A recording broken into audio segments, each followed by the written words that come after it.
Hi. So hi and welcome. Hi, who's talking? Richard. Hi, okay. So hi and welcome to this meeting, Perl Maven meeting about open source contribution. My name is Gabor. I run the Perl Weekly and the Perl Maven website, and now I really hope that with these meetings, more and more people will start contributing to various open source Perl projects, both during our sessions and in between. I mean, my hope is that each one of you is going to start giving, I don't know, 15, 20 minutes every day. It's not too much time, I guess. And we can do some low-hanging fruits within that time. Yeah, it's fine if you're just listening in. And or you just do an hour or two once a week, and then you can do something more, something deeper. So let me share the screen. If I find the button again. Oh, I lost it. Okay, I found it. And yeah, I found it. I just have to move them to the other screen. And the AI companion and whatever. Good. So what you can see is this website, the code, the OSDC website, and the Perl page about it. And in the project reports, you can see actually what we did. This was what I mentioned earlier, that this was a contribution last week where Peter was writing the code, and I was sort of giving instructions or ideas or what to do. So that was, I think it was good. So I would really like to continue in this way. So if any of you would like to be the person doing the work, that would be excellent. You only need to be able to share your screen, and I'll think about it. And if you have a project, that's good. If no, then we will pick up one here. In the meantime, Nikolai Shaplov is writing that I'm using pose name. Okay, so uh, let's check your project. I'm using Perl for more than 20 years now. I'm wondering as fuzzing expert, but I use Perl for automatization on regular basis. So meta CPAN author. So hey, you don't have anything here. No, sorry. No, it's about author, wrong author, and then your name. Sorry for that. This one. Okay. So you have this module. Let's take a look at it. Yeah, okay, no problem. So one repository, okay, you have the link to the repository. That's fine. Let's open it. And it's GitLab. And you don't have GitLab pipeline here, right? Would you like to have one? So when you make changes, I mean, I wouldn't pick this module if you weren't here because you haven't made any changes recently. So I wonder if you're interested in continuing No, maintaining it. actually, it's just working and no changes needed for me at least. And Okay, fine. I'm not sure anybody need writing start dictionaries from Perl as I do. Fine. I just wanted to offer that we can go through on adding GitHub pipelines. It's like GitHub Actions just for GitLab, which would run the test every time you push out some change. But if you don't work on it, then there's no real need for it, right? Oh, no. Actually, my current desire is to apply my knowledge in security development to Perl models. I have some ideas how to apply it, but I met a situation that I've really carefully explored one of the basic modules that are used for SSL. I committed lots of pull requests and they were just ignored, and I don't know how to fix it because I can't continue my quest because you actually um, to do security check you should build Perl this address sanitizer. And when you build Perl this address sanitizer and try to run tests, it try to send reports via SSL, and this module doesn't work well with Assan sanitizers, doesn't pass tests because it have lots of memory leaks, and this stops everything. I've posted this pull requests 1 year ago, and they're still here, and I don't know Yeah. what to do with it now. Okay. So let's try to talk a little bit about this. It's a leap from what we were doing earlier. Okay, so earlier what we were doing is going over using the CPAN digger to find what I call low-hanging fruits. So changing something in the makefile PL just to have the links to the repository, or adding a GitHub action, or even writing some tests. But it's relatively low-hanging. You don't need to be involved too much in the project. Uh, what we are going to talk about here probably is more or less the other edge of the other extreme of this whole thing. So let's take a look at this project, the net SSL. I don't know how to say its name. I don't know Say, either. okay, doesn't matter. So this module. So actually, so maybe we don't need to discuss that. I see that there was a change 5 days ago, so there is some work on this module. Okay. Yes, but all my pull requests with that fixes memory leaks in C I code understand. are, I and understand. I don't know what to do. Okay, I understand. I understand that you're frustrated that your pull request hasn't been merged or whatever, even reviewed. Okay, Yeah. so There are a bunch of them. I've added one request per each test because some explanation are needed okay, for each good. test. So let's try to understand what's going on with this, because what I can see from the commits is that there was a commit here on August 10 last year, so it's like almost half a year ago, right? Or about half a Yeah. year ago. And then two commits here, making probably some changes to the CI, if I understand correctly, right? It has Yeah. some change. Yeah, Okay. it's update OpenSSL version, I guess. Okay. And then there was a release just with something actually failing here. So the thing is that there's not much maintenance here. What Yeah. but there are lots of pull requests, or I don't know if lot. Yeah, there are 21 pull requests out here. 46. Mostly they are mine. Sorry. Most of them are mine. Okay, fine. So the real alternative is that you offer or you start to maintain this project. Okay, and I do you know how to adopt a project on CPAN? How to become No, the maintainer? Okay, so let me explain.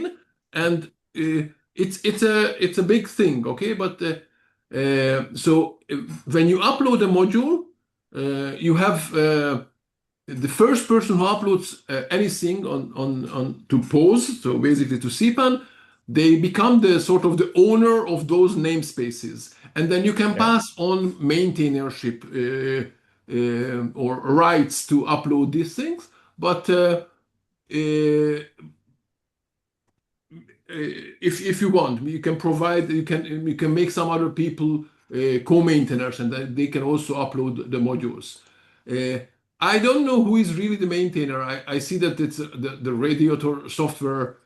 I don't know what it is. It's a group or an organization or what is really behind this code organization. So what you can do is you don't need any permission. You can create your fork. Okay, obviously you have a fork right, on GitHub, Okay. and you start, and then you can from there you can start releasing new versions of this. You can even upload them to CPAN. The problem, of course, is that your modules will be marked as not what is the name of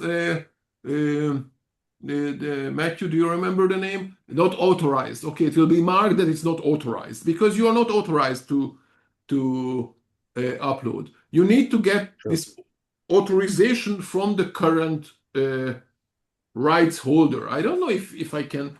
Let's pose Perl login.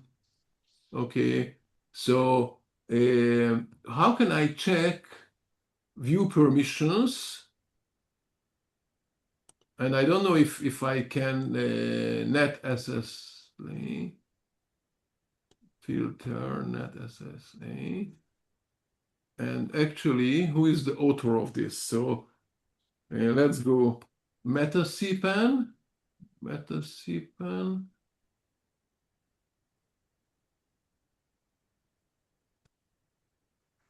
It's Chris Novakovic. So you need to get in touch. So that's what I would do. I would get in touch with Chris Novakovic, offer your help in maintaining the module, and try to discuss it with him. What could you do in order to make progress? You can show, okay, I had this pull request. He probably doesn't have the interest or the time or I don't know what to maintain this module. So maybe if you say, okay, I'll start doing the work, and then he can maybe the beginning verify it, or maybe he will just tell you, okay, go ahead and make the changes. It's a security thing, so maybe he is more cautious about it. Okay. You can also, another thing that you can do, let me check the module. So the module actually has only two namespaces here, right? The distribution has only two modules, right? Or more, there Uh, are internally more. yeah, actually, most of the fixes here, memory leaks fixes, are not about these modules. They are about tests, because tests are written not Okay, really correct, and there's okay. only one memory leak in the handle module that are not uh, really used, I guess. I guess. Okay, so the owner, you can see the owner is the post ID Radiator, and the co-maintainer is this person, Chris Novakovic. Okay, Uh-huh. so in order to, so probably he doesn't have the time for this. I mean, otherwise he would work on it all the time. Not the time or no interest or whatever. So you have to talk it. It's a person at the end, right? You have to talk to The- him or write to him and try to figure out what can you do. And then if he responds, okay, and agrees, then you start making progress, okay, whatever the way you are discussing with him. But like knowing that's a person. And if he's not responsive or wants to, or tells you go away, I don't have time, okay, which is fine. At the end, probably he is doing it on his own volunteer time, right? I don't know if he get yeah. might maybe or maybe he gets paid to it, but the manager, his manager tells him, okay, don't allocate time for that, okay? And that's again. So the alternative would be either to start releasing your own copies of this, and then you can use that, okay? But these are not going to be official versions. It will be there will be this big red mark on it, and by default, if people installing it with any on any of the CPAN clients, they won't see it, okay? they won't get the new your versions because you are not authorized to upload. The other possibility is that you rename the whole thing to something else. Okay, you change the names of the package, so you're making basically a real fork of it, not just the GitHub fork that it's just for technical reasons. You're making a totally new distribution and start uploading that, and then people might start to, and then you can talk to, and then what you can do. Actually, it's not then. Maybe we have to do it earlier. So here you can find on this click, you can find this is the river stage. So this, if anyone doesn't know, well, the river stage, the idea of this river is that at the top of the river are the modules that every other module relies on them. And so this module, there are, wait a second again, 185 modules that are directly dependent on this one, and more than 2,000 that are dependent because they are dependent on something else. Okay, so in total, more than 2,000 modules are dependent on this. So it's quite an important module. If someone breaks it, then a lot of things will break. Now you can actually go and let's see to the module. You can go and find what is in the reverse dependencies, what are dependent on them, and then you can talk to maybe the authors of the modules that are, especially the ones that were released recently, and tell them about this and try to build up a, whatever shall I call it, consortium, a group of people that are interested in this progress.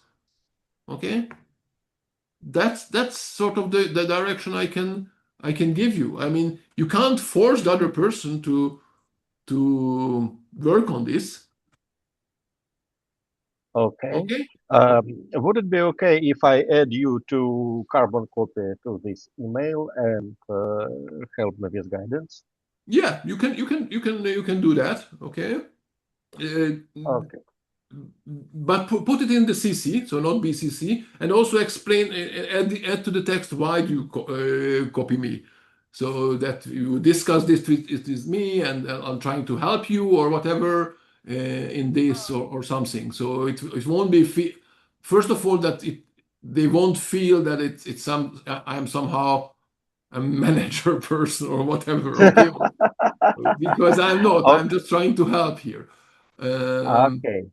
Okay, you know, when Good. you are in a company and then you want someone to sort of force someone to make something, then you write it and you CC your boss or his boss. So I know. let's avoid that feeling. Okay. Good. Okay, but that's So sort of the way. Yeah. I will try it tomorrow, day after tomorrow. Okay. Good. Okay. Thank you. You're welcome.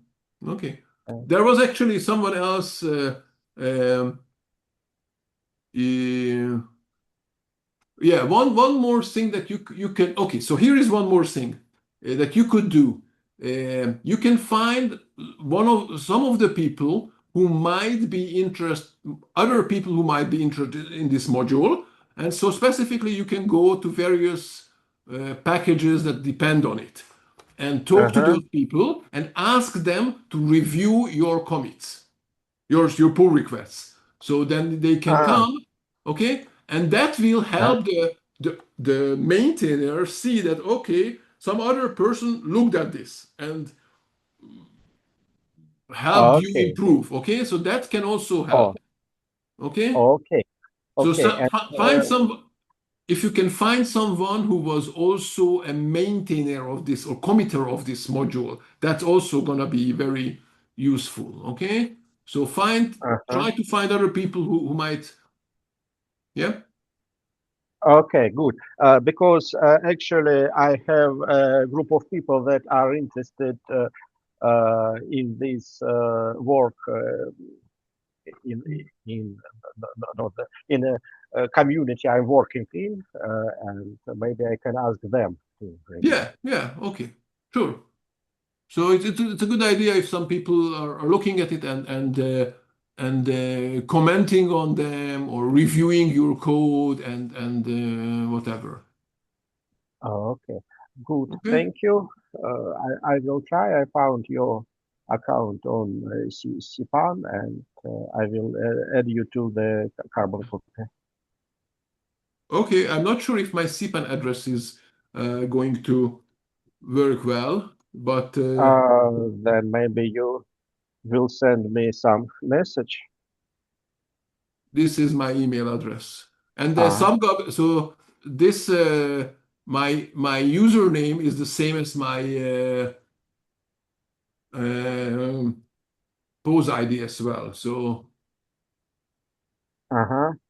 So that's my pose ID. Okay. So you can Uh, also, yeah. okay. Okay. Anyone Okay, good. else? Thank you. You're welcome. Oh, what I wanted to say that there was someone else we actually have here in the to-do list that Eugene, yeah, who's not here today, I think. I don't see his name now, but he was here in previous meetings. That he had a lots of or several pull requests for DBIx class and several other modules related SQL translator, and there we know more or less that the author or the maintainer actually of DBIx class explicitly said a couple of years ago that he doesn't want to maintain this module and he doesn't want anyone to take it over and continue it. Oh, Okay, that's strange. it's some yeah it's some very some social issues with other people, and there I don't really know. And then someone else from our group, Shai Vish Goldman suggested this other module that might be an alternative for DBIx class. But that's an issue. But there too, I mean, someone can just take the module, rename it. I guess the license allows it, so I have to check the license and upload it and start releasing new versions. And then the question is only, of course, if the others who are using it will follow it and start using the new name, right? Because you have to change the name. You have to change your dependencies. But if that's what you have to do, then maybe you just create a different name and then start convincing other people to use your name. Hmm. I see. I'm not sure that I am able to maintain this NetSSLeay properly. I am not really good in OpenSSL. I'm just did this on the or that, Okay, but I can okay, fix all these memory leaks for sure. okay, And that's good. all I can do. Okay. So that was, Okay, thank I hope you. that it was interesting for others as well. Yeah. Anyone else has some idea, comment, question?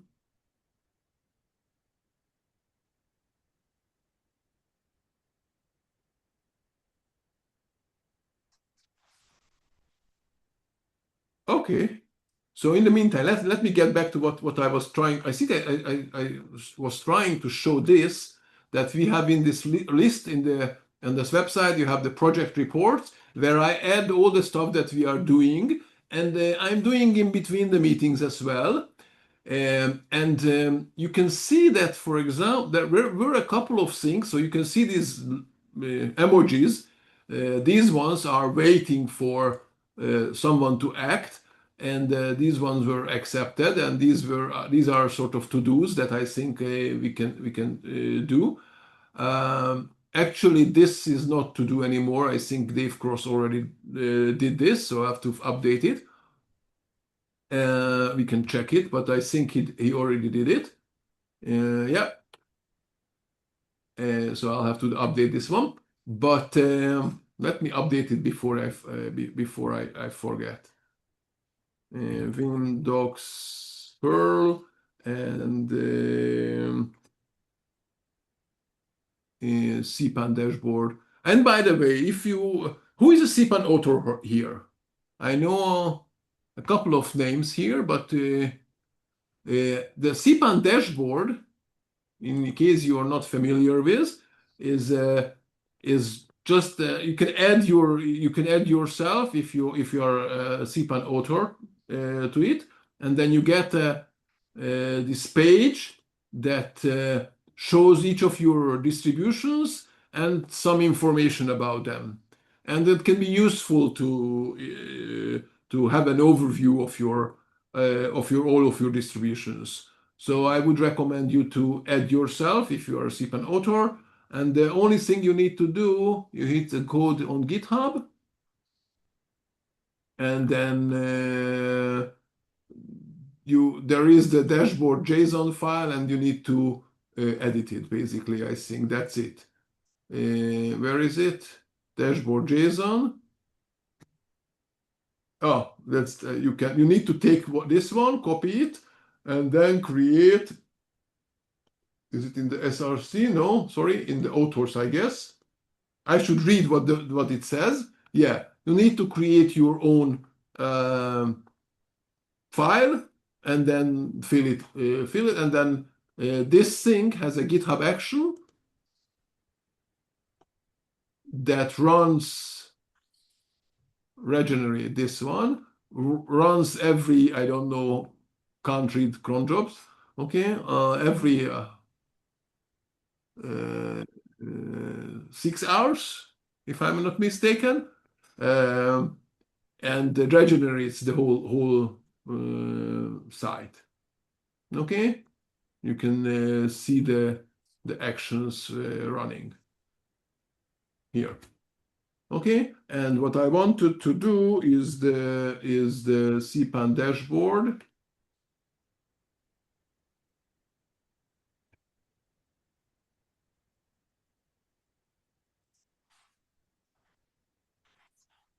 This was done.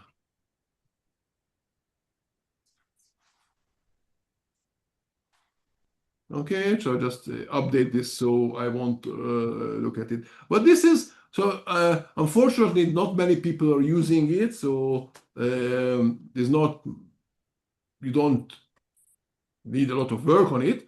But that's a nice tool. What I started to do in order to avoid sending pull requests to people who are not at the end are interested in it, is that in the last day or two, I went to the CPAN digger that I use for this. I went to the list of the most recently uploaded modules, and I picked some of the modules that don't have CI yet.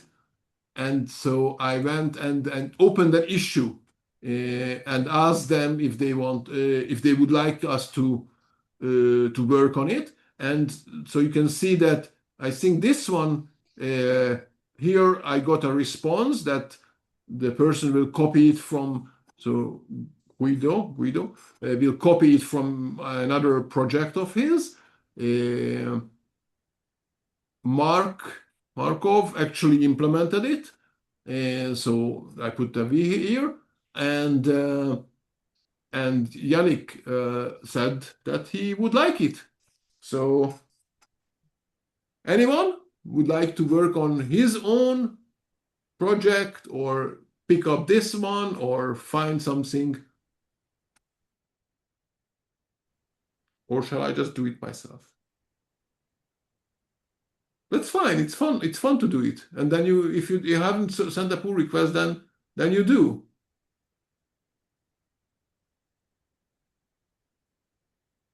No? So the thing is actually that this is Dancer. It's not even Dancer 2, but we can still try it. Try to do it. Okay. So I'll pick. First of all, I pick this one because he already told me that he would like it. So we can go here or somewhere else. We have the link to the repository, and we see that there is no .github action. And I mean, we could edit it online, but I'll usually clone it locally. This one, git clone. I have this shortcut now, this alias for my Docker. So I start my Docker. Actually, not here. I need to cd into this project, the answer template Mason, and store the Docker in there. And so now I have access to the repository, and dzil test. Okay.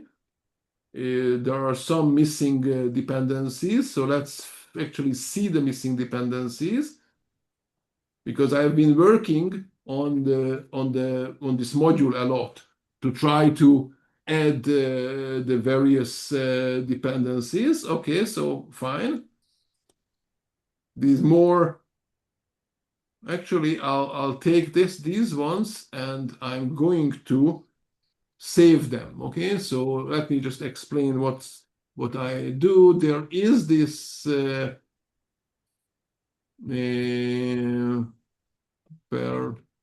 it's called Docker.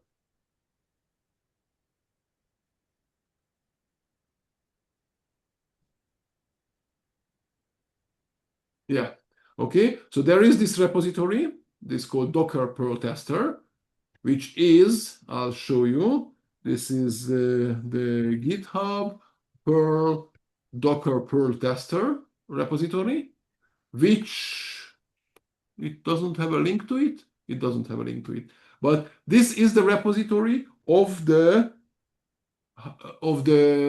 Docker image, which is called Perl Docker perl-tester, which is used in many of the CIs.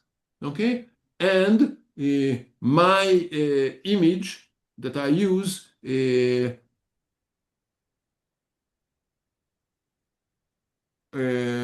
a second. Okay, so the image the Docker image I'm using is based on this one, but I'll just create a file here and copy these two. So I will add them. Okay, it has a CPAN file where it lists all the distributions that it's including. So I will probably try to add these. There are lots of Dist Zilla plugins and things here.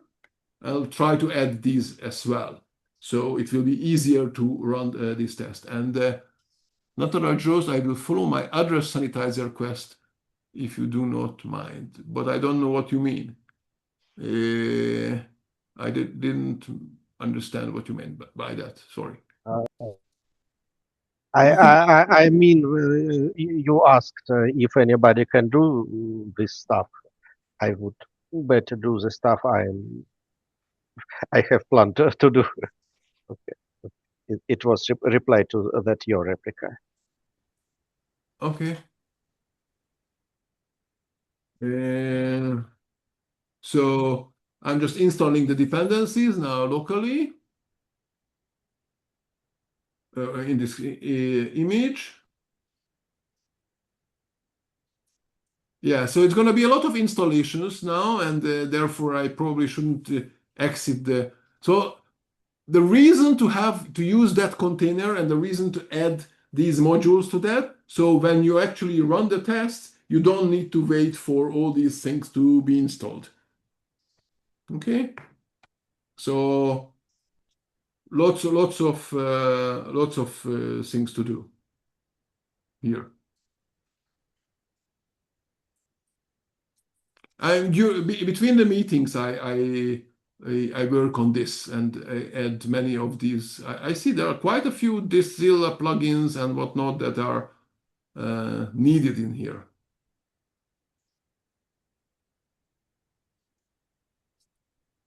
Now, I don't actually need this locally. I just want to be able to run the tests. Okay, and I really don't need, in order to send to configure the GitHub Actions, I really don't need. So let's just let it work. And in the meantime, I go back to Perl dancer template Mason. And what I need is to create basically I have on the where is it? Yeah, here on the CPAN digger there is a link. If you click on this add CI in any of them, actually, it will lead to an article, a bunch of articles about CI systems in Perl. And in here, I should emphasize this somehow.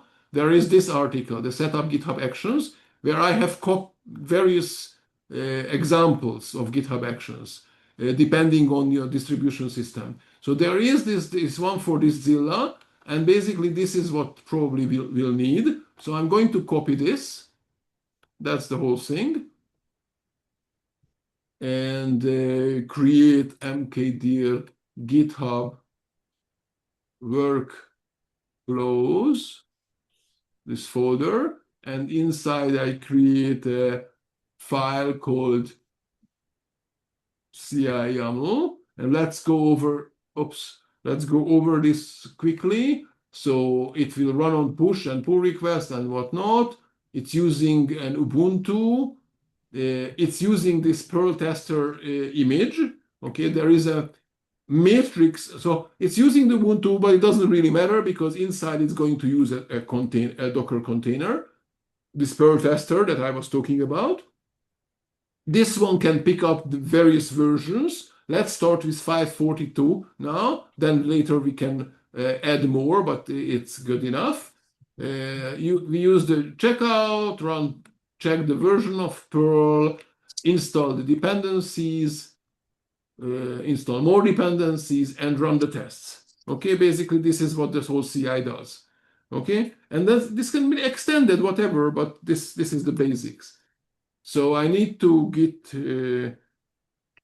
checkout -b add CI, some branch, git add GitHub git status, okay, git commit -m add GitHub workflow. And now I need to push it out, but of course for this I need to find it again. It's here. I need to fork it. Matthew, did you want to say something? I see your mic is open. So in the meantime, I create a fork. If anyone wants to comment, feel free to comment. Spelling error, worked lows, oaks. What did I do? Worked lows. Good catch. Git move.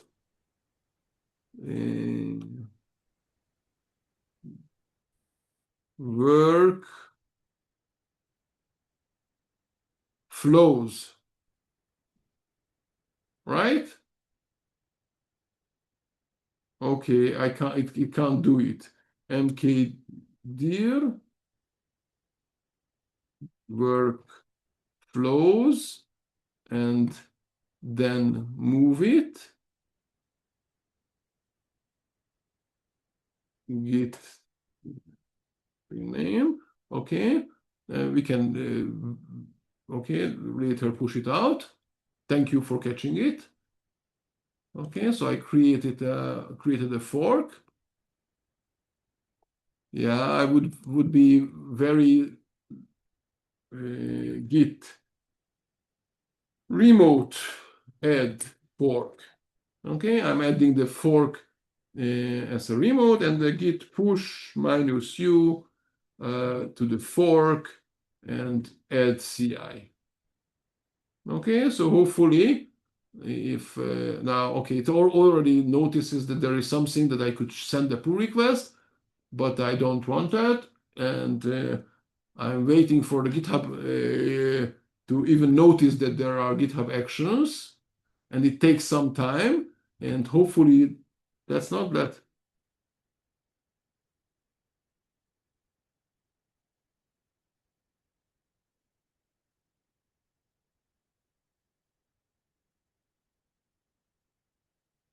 I don't even know which one to look at anymore.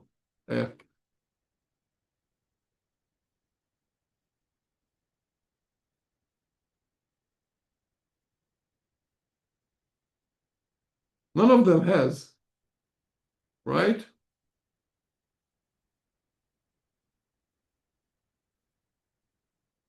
Workflows. Okay, that's the name. So I now it's correct. Let's see.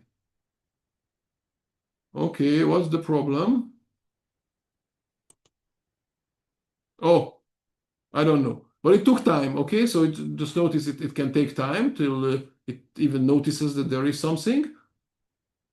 And now it's running it. Okay, well, it will take time because you saw that on this there are many things that need to be installed. Okay, and it already failed. Let's see what's the failure.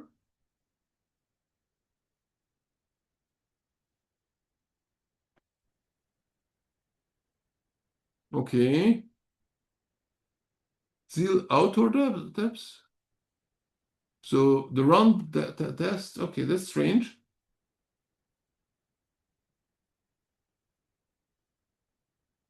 First of all,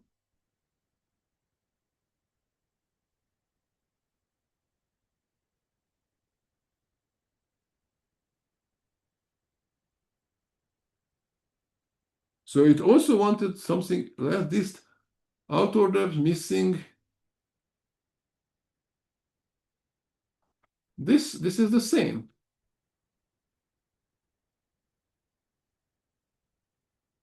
Except no.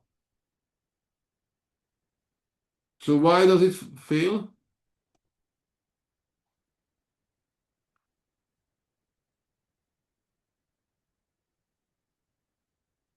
Anyone understanding this one now? It wanted me to run this, but we ran that one earlier. I ran it with no test, so it will be faster actually. Okay, okay. I don't understand. Let's get back to ours. So in our image locally, it installed everything, and now it should now the ZIL test work, and it doesn't. And if I run it again, let's try. Let's see if oh, interesting. Okay, so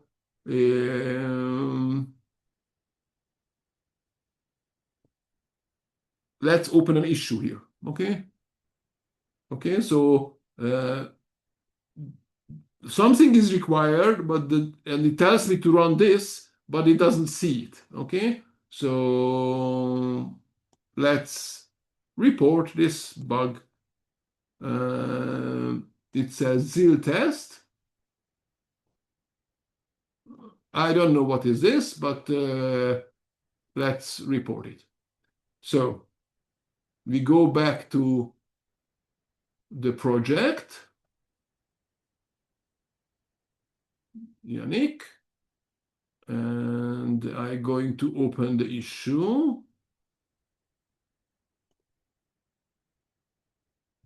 And this is what we need here.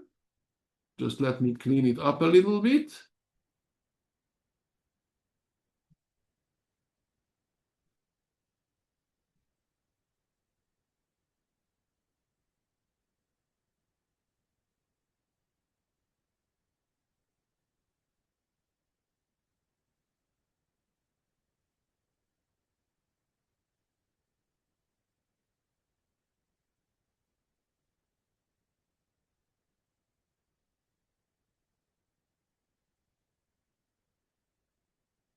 Okay.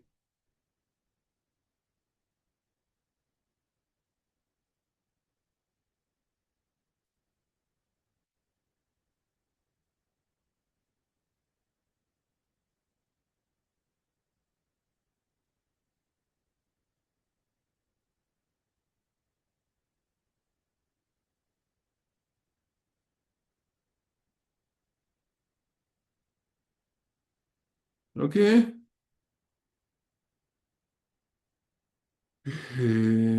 Okay, bye, Matthew. So, okay, whatever, I'm opening this issue, let Yannick handle it. And now, in the meantime, we can actually dzil, we can install CPAN M, we can install this one, okay?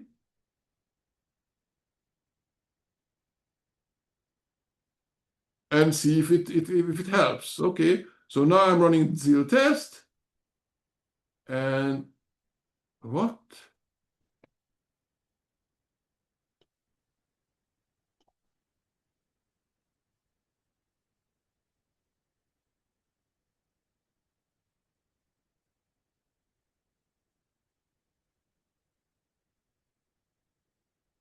Okay.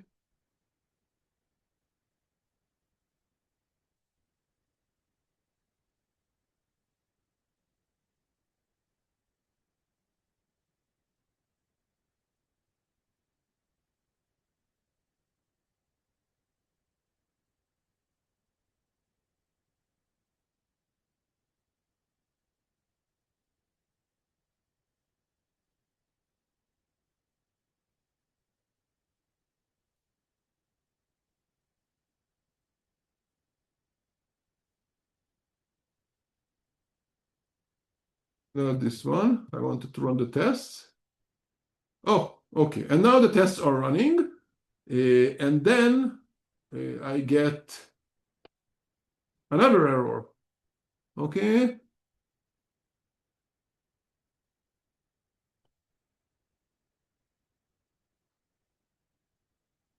Good.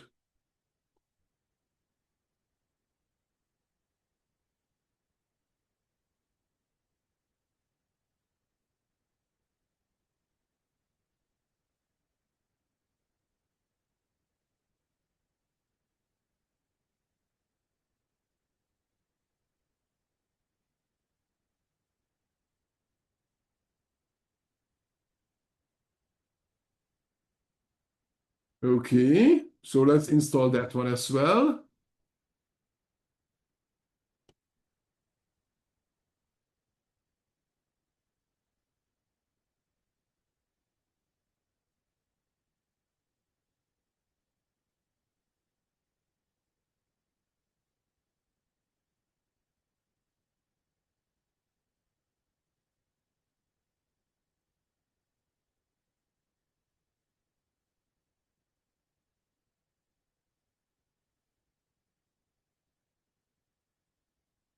We are creating lots of issues here, right? Let me run it again. This is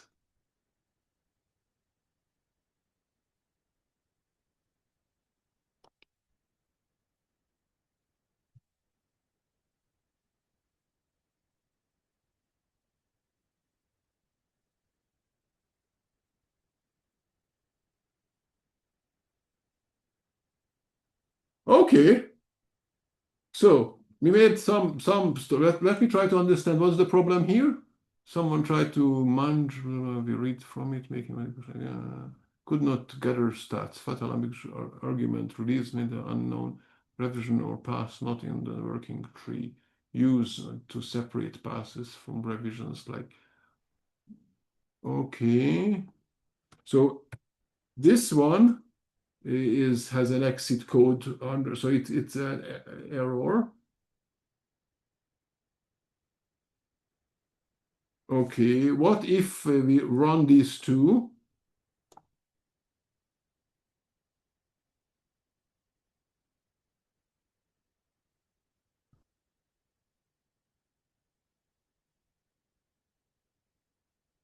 Okay,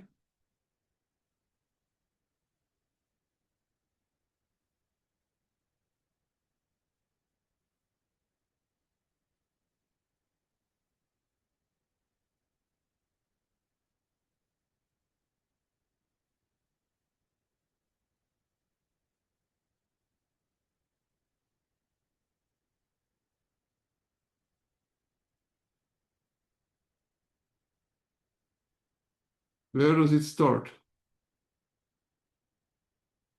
Here.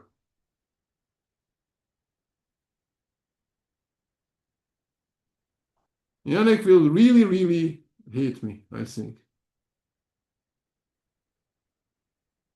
If you don't know, Yannick was for some time one of the editors of the Perl Weekly. Okay, so let's try to read this one. Can't locate dancer.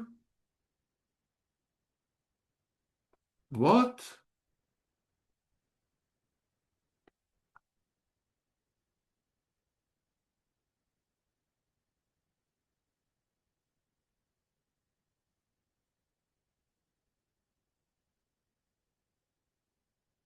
Very strange. Why can't we locate dancer? Isn't this thing depend on dancer?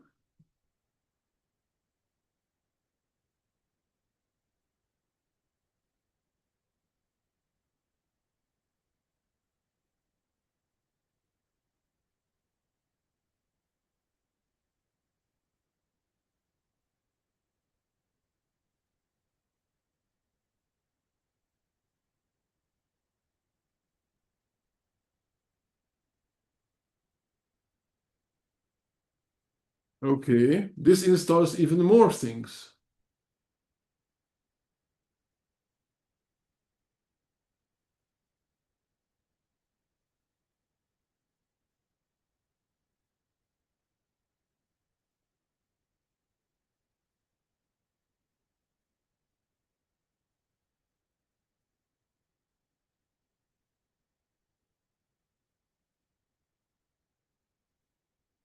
Okay, that is organic. I think he lives in Ottawa. He has presented at our Toronto Perlmongers in the past. I think I used to follow him on Twitter too. Yeah, that's your Yannick.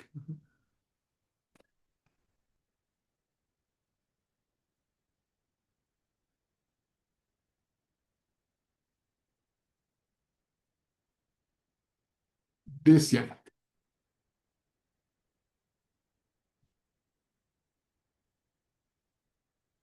Okay, so I guess I also need to run the CPAN install apps.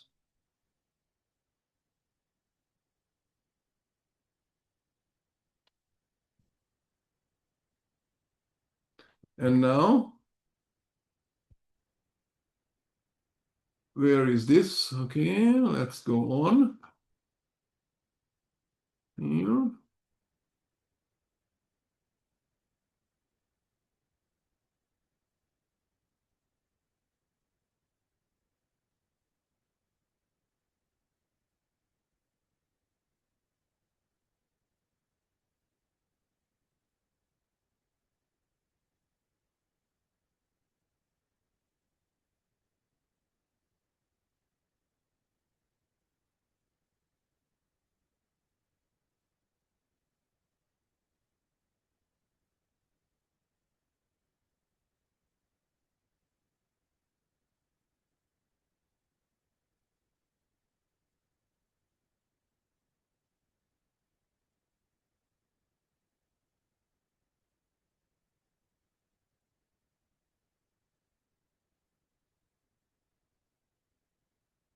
Oh,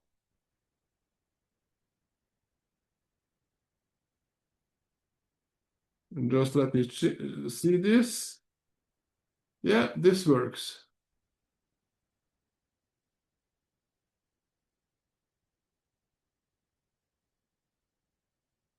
Okay, so what did we need to do? Let's go back to this one. So install more stuff.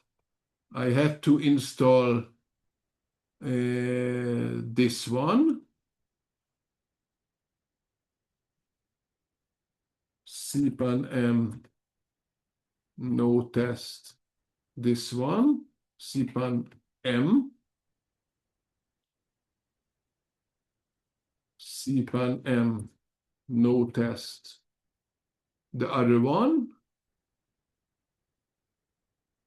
Okay. Then we got this one. We also have to run, probably we'll have to run this, I'm not sure, but we'll see. And then we also need to install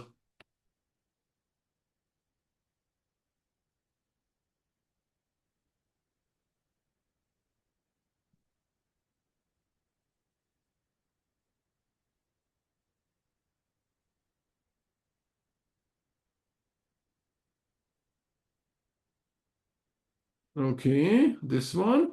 And then, so the only thing I didn't do now is configuring GitHub. Git, sorry.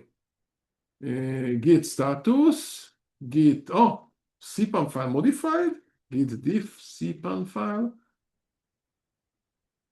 Oh, okay. I'll complain about it because, so I sort of, I don't think that it's a good idea that something is changing it, but whatever, GitHub workflows, git install more dependencies. What did I do? Git add, git status, git push. Okay.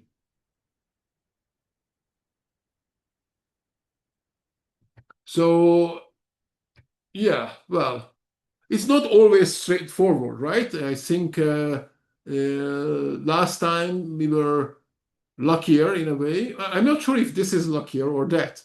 That was, I think, last time it was more straightforward. It was working immediately. Now we had to make some changes. Now, the thing is that I did it locally, but this time. But I don't always do that. Sometimes what I do is I just make changes. I set up the first version of the GitHub Actions, push it out, let it run, and then what I see error here, based on that, I make the changes. And it's a slower feedback loop because I'll have to wait till it starts running and so on. But then maybe it's better. Okay. Let me click on the actions and it's working on it. Okay. The previous one took 46 seconds to find out the problem. Okay, it's installing more stuff. We'll see. What did I do, by the way? Any questions, comments as we are waiting?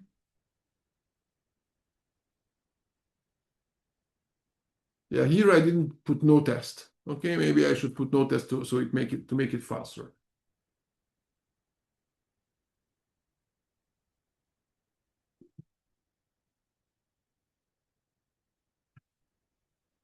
Okay, in the meantime, I'll drink some tea.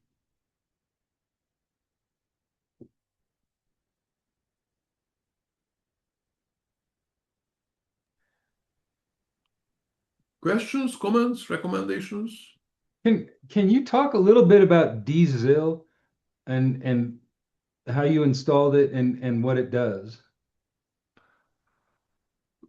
I can talk a little about it. Okay. Okay. So because I don't really know, I never really used it for myself, my own projects. Okay. Perl Okay. basically had the xutils makemaker, whatever it's called, I forgot, xutils something. Makemaker, yes. And the people were writing the makefile PL files, and then people got annoyed and they created the build module build. So there are sometimes build PL files in order to do all the package management, dependency management, and all these things. And then I think it was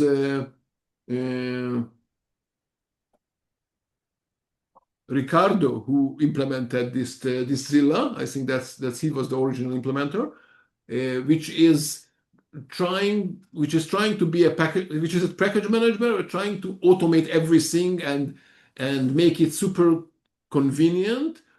And it's especially important for people who are maintaining hundreds of modules. So if we go to Meta CPAN, authors, and our GBS, that's him, that's Ricardo.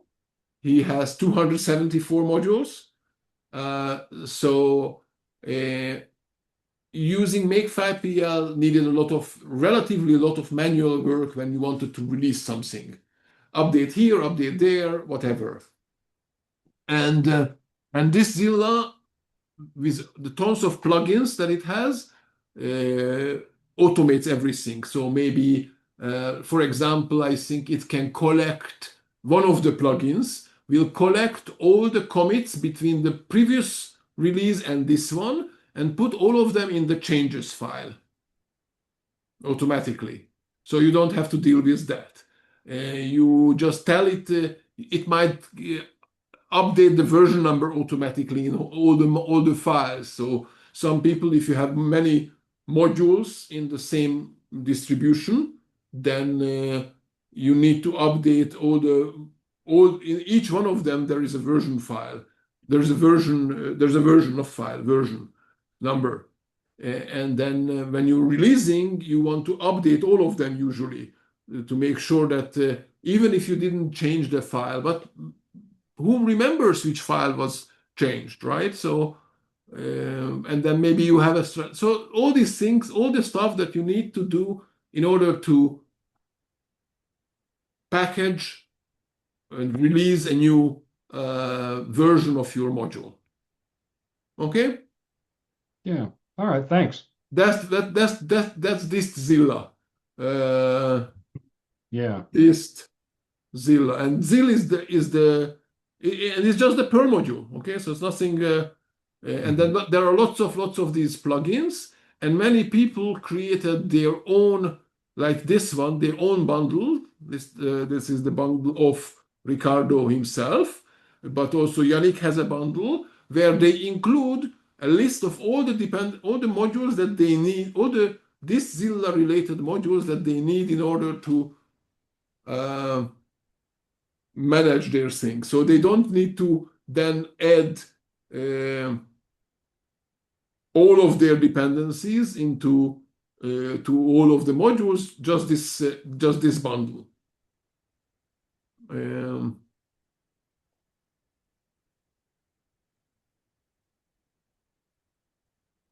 Oh, it's still failing.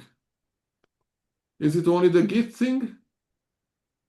Can't locate.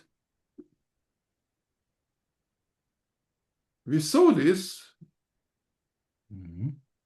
What's the problem?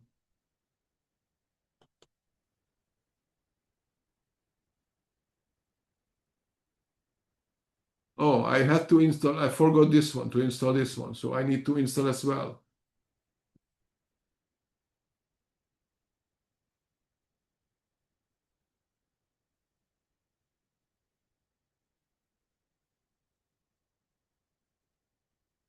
And install the apps also, notest. Okay.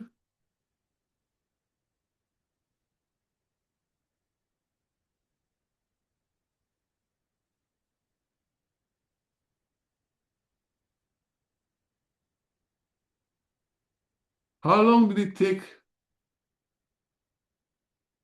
So the install more dependencies with CPAN, that took 2.5 minutes, and now it will be faster because I'm using notest. There are a couple of strategies to shorten these times. One of them is using a pre-built image. So we are already using that image and then adding more. Eugene is here. I think that's the same Eugene. I'm not sure, that we mentioned earlier. He's the DBIx pull request. Or maybe it's a different Eugene. I don't know. Anyway, so you can create an image and then add all your dependencies to this image and then use that image. And I was busy adding lots of these dependencies to the perl-tester image, and I will add more. And then this will be shortened. Another strategy is that GitHub, obviously the notest is helping for us, but GitHub can also cache whatever you installed. So I don't have it here, but you can cache the installation, and then on the next run they will just bring in the cache where you have all the stuff that you installed. Before I answer, Richard, let me go this one and try to see what's the problem and then fix it. Okay, so this is the thing, and then I'll send it again out. So GitHub workflow CI. Let's do this. So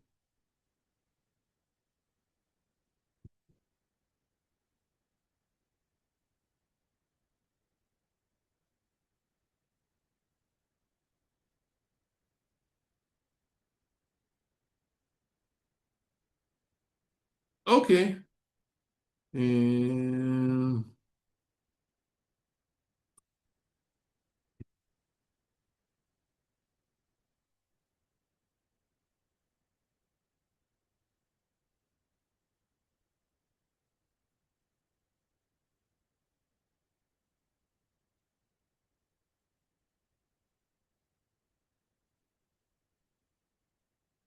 So right. So the question was, is notest safe? If tests fail, does that not suggest there may be problems downstream?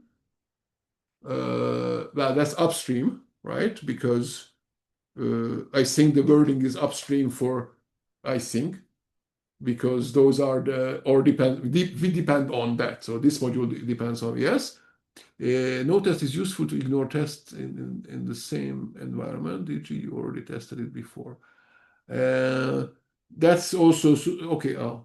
So notest, I'm reading out for the people in the video. Notest is useful to ignore testing in the same environment, e.g. you already tested in before. So yeah, both, that's also true. The thing is that we want to test our module. Okay, in this case, this the dancer plug template Mason.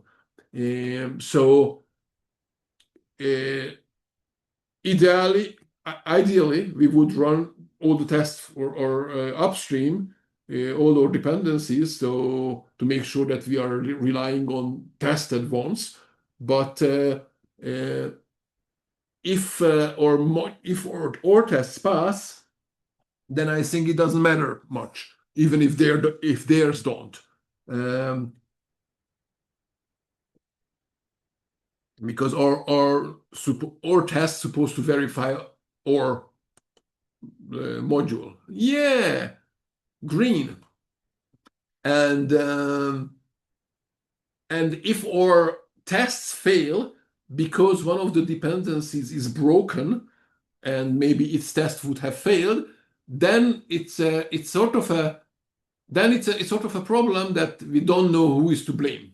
Okay, or so you will notice that, oh, my test, the GitHub action failed, and or tests fail. Okay, so once something it seems that our tests fail, or in fact our tests fail, but the reason was that one of the dependencies was broken, and it would have been caught earlier if we ran the tests. So that's a sort of a drawback of this, but it's I mean, you see, it was 3.5 minutes earlier. Now it's 1 minute, and so and we can check what takes time, and we can reduce. And it's neither of them is too much time, of course, but in at the end we want to reduce it. So you get your feedback earlier and to waste less of the resources here. At the end, I think yesterday I had a meeting like this, was for Rust, and then I checked again, and I think you do have some limitations, like 2,000 minutes, even if you are on your open projects. I never the open 2,000 minutes per month. I never encountered a problem with that. So I don't know if what and I think I run quite a lot of GitHub Actions. I have lots of these cron jobs. For example, the CPAN digger is actually a cron job on GitHub Actions that runs and collects data, and then I have many of these, quite a few. Okay, so we managed to create a GitHub action that actually passed. We can look at it. Run the test. Let's see what's the run test.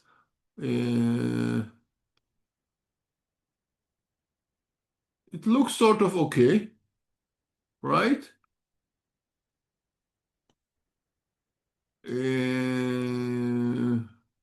Let's point this one out, okay? Before that, okay. So I don't want to send now a pull request with all the changes, all the history of these changes, because it's not really interesting that I couldn't, out of the box, create a correct GitHub workflow. So the changes here are not really interesting. So let me see, these are the changes. So this is what we have now. And there are a bunch of 1, 2, 3, 4, 5 commits actually from the main. And I can rebase the whole thing. So I say git rebase -I, because interactive, onto the main branch. And yes, okay. It doesn't like the fact that there is this CPAN file that changed. So let's reset it. And now I try to rebase again. Okay, and all I need to do is replace the pick with the squash, which is just one letter S. So here it mentions it S or squash can do. Okay, and so the first one I left as pick and the rest are squash, and I write out the file and then quit. And now it offers me to create the new commit message. So it will squash together all the commits. And this one, I don't need this rename because it was really my mistake. Add GitHub workflow. And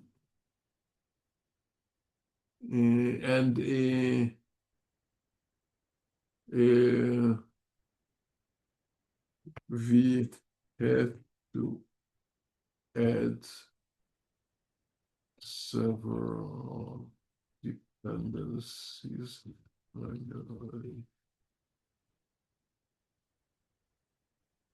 Okay.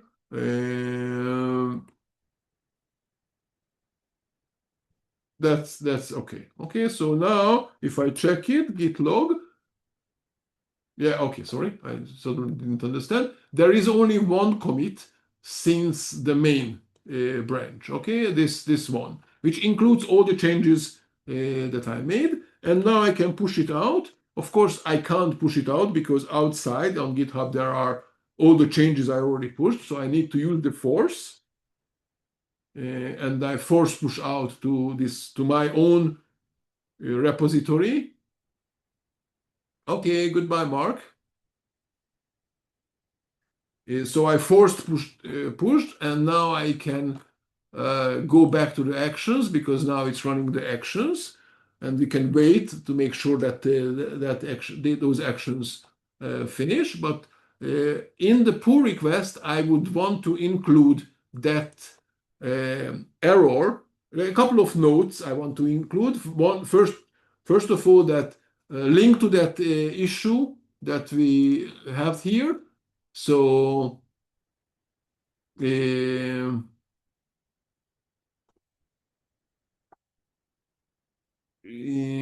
so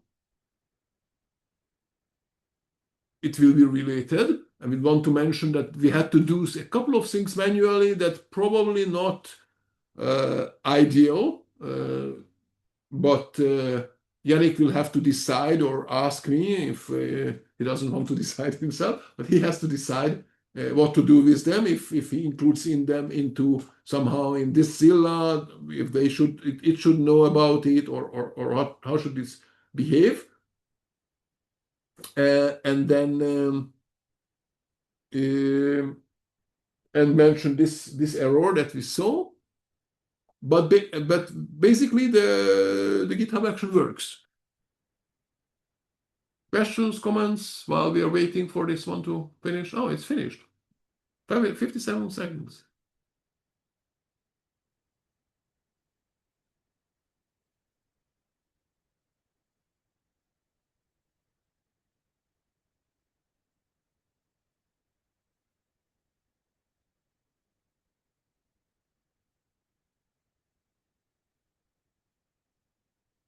Okay. So this one closes this one.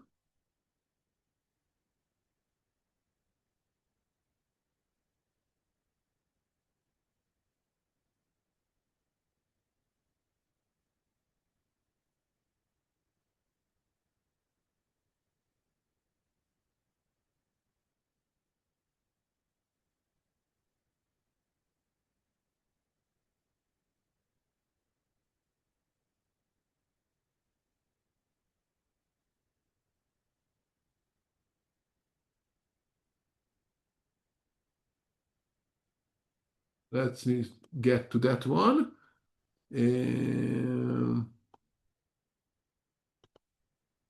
So we go to my fork and the actions, and here in the GitHub in the actions, run the tests.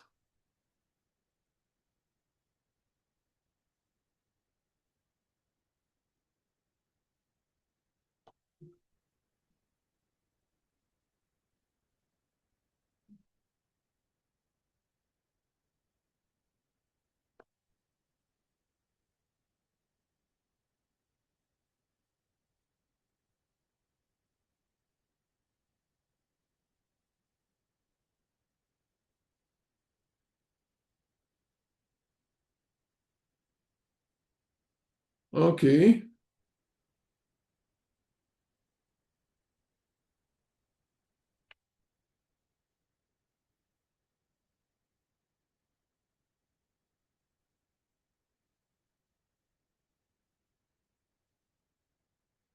Good.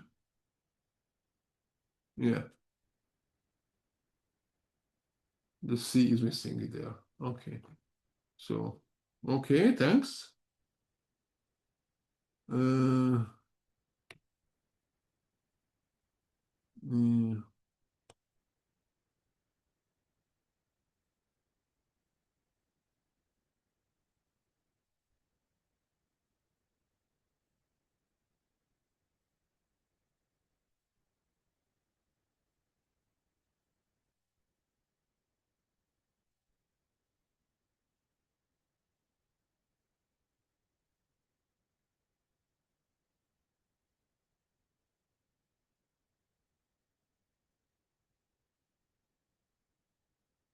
okay. Fine. Is it fine? Preview. This one. I think it's okay.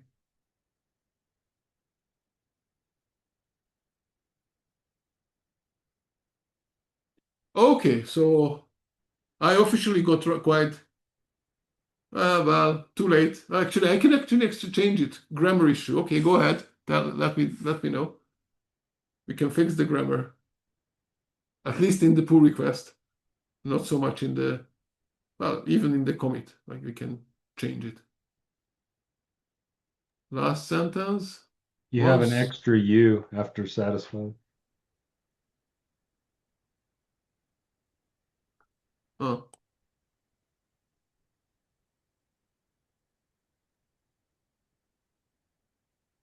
And the comma is missing here, right?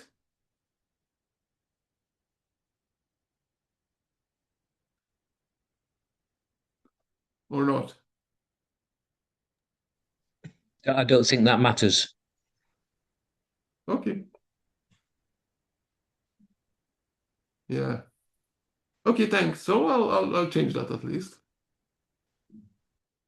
Okay, oh no, it's too late. Let's have a break. Okay, let's have a break.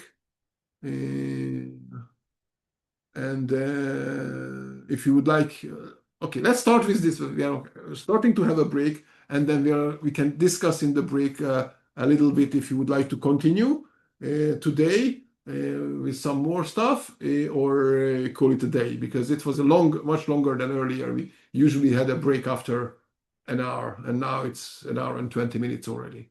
So I'm stopping the recording, and thank you for everyone who watched it, and goodbye. And thank you, of course, everyone who was participating. Bye. See you. See you.